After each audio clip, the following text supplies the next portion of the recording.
Got a quick check of the markets for you now, sponsored by Tasty Trade. We've got stocks hanging on to gains here. The Nasdaq's gains fading a little bit, but on the whole, really remaining fairly steady today, with financials in the driver's seat in terms of leading the gains today.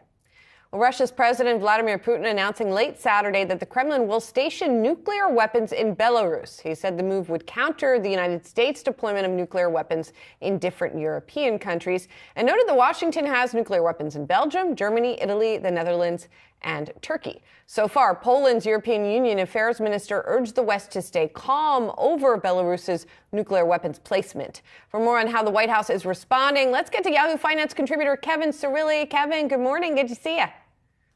Good morning, Julie. White House National Security Council spokesman John Kirby telling CBS News over the weekend that they do not believe that Russia is going to deploy a nuclear weapon in Ukraine based upon the intelligence reports that they have received. Now, NATO putting out a statement over the weekend saying, quote, Russia's rhetoric is dangerous and irresponsible. NATO is vigilant, and we are closely monitoring the situation. We have not seen any changes in Russia's nuclear posture that would lead us to adjust our own. We are committed to protect and defend all NATO's allies. So from the White House perspective, from NATO's perspective, right now, this is just a lot of irresponsible talk coming from Moscow. Let's stay with the White House for a second. President Biden has approved a disaster declaration for Mississippi, granting federal aid to supplement recovery efforts that are already underway as well after tornadoes devastated the area. What more can we expect from the White House in response?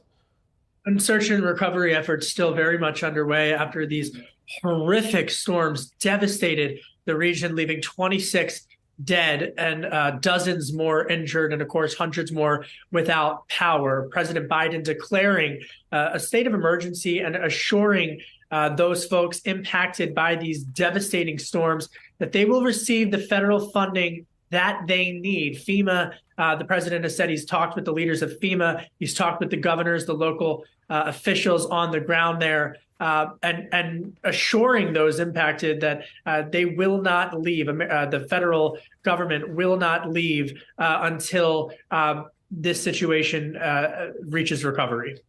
Yeah, and indeed, it's quite a devastating situation. One more topic that you're watching there in D.C., Kev, Honduras, ending its more than 8 years of diplomatic relations with Taiwan, choosing to establish ties with China instead. What are the geopolitical implications for this new partnership? I mean, it's quite interesting as we see really geopolitical positioning around China and the U.S. as of late. Well, three things. First and foremost, the Taiwanese are saying that this is just dollar diplomacy and that Honduras sold out to the Chinese Communist Party for $2.5 billion. Secondly, from China's perspective, they're saying that this is a part of a trend in the region of deteriorating support for Taiwan. Now in that region, Taiwan only has 12 countries. It was previously 13. Backing them. Now, thirdly, is the U.S. and the West totally rejects that characterization from the Chinese Communist Party. President Biden, Republicans, Democrats have all said that Taiwan is an incredibly important democratic ally in the region. And they've noted, as we should note, that President Biden has said that the United States would defend Taiwan economically. And there's been some question even about militarily. I do want to reemphasize that the United States Congress has passed bipartisan legislation that would modernize the Taiwanese Relations Act from several decades ago that would provide military assistance and in similar way that the U.S. has backed Ukraine, for example, as a result of Russia's invasion of Ukraine. So again, dollar diplomacy on display from the Chinese Communist Party, the Taiwanese pushing back against that. And they're saying that for $2.5 billion, this is going to come with strings attached. And they're using Africa countries as an example and an illustration of many African countries that had sold out to China. And as a result of that, now face incredible economic pressures as a result of their economic ties with China. All right, Yahoo Finance contributor tracking all things domestic and international, Kevin Cirilli.